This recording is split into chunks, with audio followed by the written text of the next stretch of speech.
Anda kembali bersama kami di Kabar Petang. Pemirsa, saya lanjutkan dialog ke Mas Adi. Mas Adi, kita tahu bahwa adalah hak Presiden untuk memilih atau menunjuk siapa calon yang paling tepat.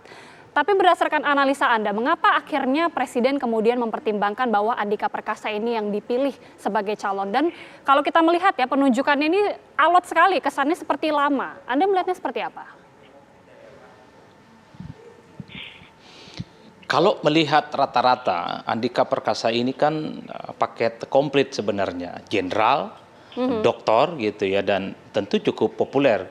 Bahkan sejak ketika jadi Kasat, Andika ini kan rajin membantu masyarakat, terutama mereka yang menjadi korban korban-korban sosial misalnya. Kan itu sering dilakukan seperti bedah rumah dan seterusnya.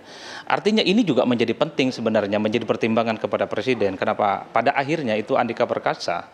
Nah, yang kedua yang tidak kalah pentingnya bagi saya, kenapa ini agak sedikit lama misalnya. Tentu sangat terkait dengan soal dalam matra pergantian suksesi Panglima TNI yang baru. Kalau dilihat runutannya, ini kan mestinya jatahnya Angkatan Laut. Tapi kan kemudian wajib, Angkatan Mas. Darat. Itu tentu butuh pertimbangan yang tidak gampang.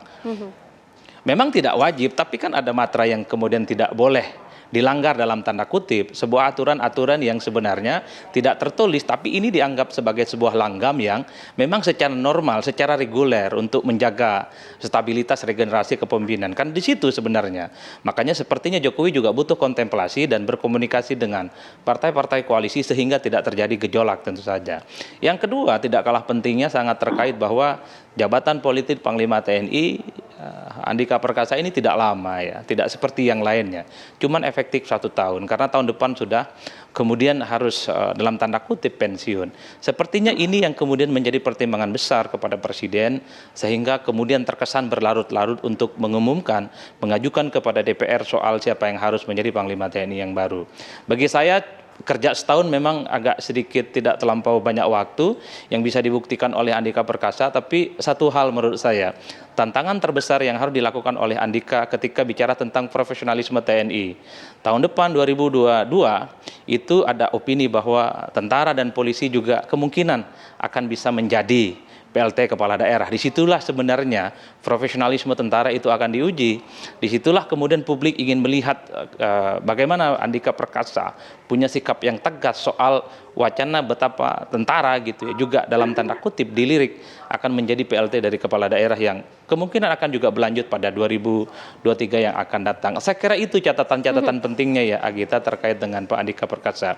Tapi ala kulli hal lah, terlepas dari mulusnya penunjukan Andika Perkasa, terlepas dari ada beberapa pihak yang kemudian menolak, mempertanyakan persoalan ini semua, tapi saya selalu mengatakan ini dengan bagaimana Andika Perkasa itu selalu berkaitan dengan jalan panjang 2024. Ini sosok baru, pintar, cerdas gitu, dan selalu saja Panglima TNI atau mantan Panglima TNI itu akan selalu dikaitkan dengan sosok yang dianggap sangat layak dan pantas untuk menambah konfigurasi Pilpres di 2024. Apalagi kalau melihat kecenderungannya, ada siklus 10 tahunan.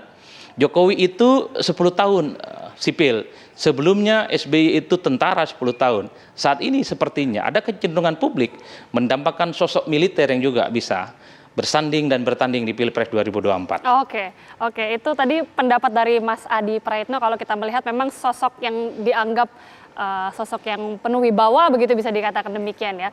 Mas Rizal, kalau kita kembali lagi kepada pemilihan Andika Perkasa sebagai calon Panglima, apakah ada pertimbangan dari Presiden Jokowi kemudian memilih karena memperhatikan kondisi geopolitik dunia juga? Karena seperti yang disebutkan tadi, bahwa Andika Perkasa ini perannya cukup besar, terutama dalam kedekatan dengan Amerika Serikat, kemudian juga sudah menjalankan latihan militer bersama dengan tentara Amerika Serikat. Apakah ini menjadi faktor, maka ada penunjukan ini? Pertama saya lihat dari kondisi domestik dulu ya. Kondisi itu terkait dengan suksesi nanti dan pemilihan presiden 2024, memang ada kemungkinan bahwa Andika itu mempunyai peluang untuk setelah dia pensiun untuk bisa dicalonkan menjadi wapres atau jadi presiden, di mana nanti diharapkan dia bisa mengendalikan tentara secara tidak langsung, walaupun nanti Panglima TNI-nya bukan dari Angkatan Darat. Namun bisa juga Andika diperpanjang, seperti apa yang dialami oleh Pak Endera Tono Sutarto pada masa SBY. Beliau diperpanjang sampai 2 kali. Nah, jadi tetap ada kemungkinan Pak Andika ini bisa tetap menjadi panglima sampai 2024. Menurut saya begitu.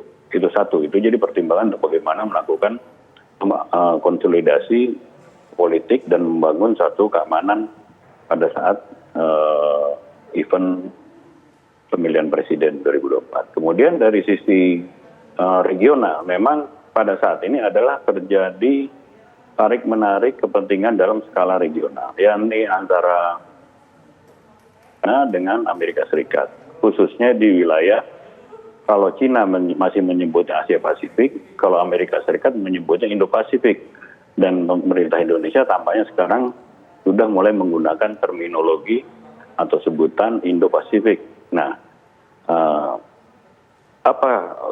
kaitannya dengan Indonesia adalah apa yang terjadi di Laut Cina Selatan. Laut Cina Selatan ini merupakan satu hotspot atau suatu wilayah panas yang mana terjadi klaim teritorial laut oleh Cina. Ya, ini melalui 9 dash line-nya, walaupun kita secara teritori, secara wilayah, kelautan tidak diklaim, tetapi ada zona ekonomi eksklusif dari Indonesia yang teriris oleh 9 dash line dari Cina tersebut. Dan apalagi Cina ini pemerintahnya baru saja mengumumkan satu undang-undang baru, satu undang-undang maritim, yang mana setiap kapal yang melalui wilayahnya dia, terutama wilayah teritorial laut, harus mendeklar, harus melapor, dan harus meminta izin. Nah, sementara negara-negara barat, khususnya Amerika, dia sangat mempromosikan atau sangat menjunjung satu prinsip yang dinamakan freedom of navigation, yang mana hal ini akan diterapkan atau dicoba untuk bisa diimplementasikan di wilayah Indo-Pasifik. Pada masa Presiden Donald Trump sebelum Joe Biden, dia mengusung satu slogan yang namanya Free and Open Indo-Pasifik. Nah, kemudian Joe Biden nampaknya juga menindaklanjuti untuk tetap menjaga kebebasan dalam melakukan navigasi, khususnya di wilayah Indo-Pasifik. Dan berbagai kerjasama militer, latihan bersama militer, sudah beberapa kali digelar, baik dengan negara-negara Asia Tenggara, ataupun negara bahkan yang tidak memiliki sengketa teritorial atau perairan dengan Cina. Seperti misalnya India, walaupun dia memiliki sengketa teritorial darat, tapi dia tidak terlibat dalam sengketa teritorial laut di Laut Cina Selatan. Kemudian juga dengan Jepang, itu juga beberapa kali digelar. Nah, ini yang saya pikir akan meningkatkan tensi tensi ketegangan militer di Laut Cina Selatan. Dan tampaknya Indonesia juga diminta untuk berada di dalam barisan kelompok Indo-Pasifik tersebut yang diusung oleh Amerika Serikat. Nah, mungkin walaupun latihan Garuda Shield itu adalah latihan rutin, namun apa yang baru digelar itu dengan jumlah pasukan yang cukup besar, puluhan ribu pasukan, dan kemudian juga latihan juga di Amerika juga, dan kemudian kita juga diajak untuk melakukan latihan laut bersama dan lain-lain bersama negara-negara yang menjunjung freedom of navigation. Nah, ini nampaknya satu upaya dari Amerika Serikat untuk menarik Indonesia berada di dalam orbit dari Amerika Serikat dalam mempertahankan freedom of navigation. Nah, inilah yang menurut saya ke depannya akan berbenturan dengan kepentingan dari Cina yang dideklar melalui Belt and Road Initiative yang diusung pada tahun 2013 oleh Xi Jinping. Nah, sementara Indonesia secara ekonomi sekarang merupakan negara yang sangat erat sekali hubungannya dengan China. Nah, inilah yang menurut saya ke depannya bisa terjadi perbenturan kepentingan di situ. Baik, dan kita akan melihat bagaimana kemudian yang dilakukan oleh Jenderal Andika Perkasa apabila memang nanti ditetapkan sebagai Panglima TNI atau sudah ditetapkan sebagai Panglima TNI, tapi kita akan melihat bagaimana kemudian yang dilakukan, apakah program dan juga strategi yang dilakukan betul-betul sesuai untuk menjawab persoalan. Terima kasih Mas Rizal dan juga Mas Adi Praitno sudah bergabung bersama kami. Terima kasih, sehat selalu.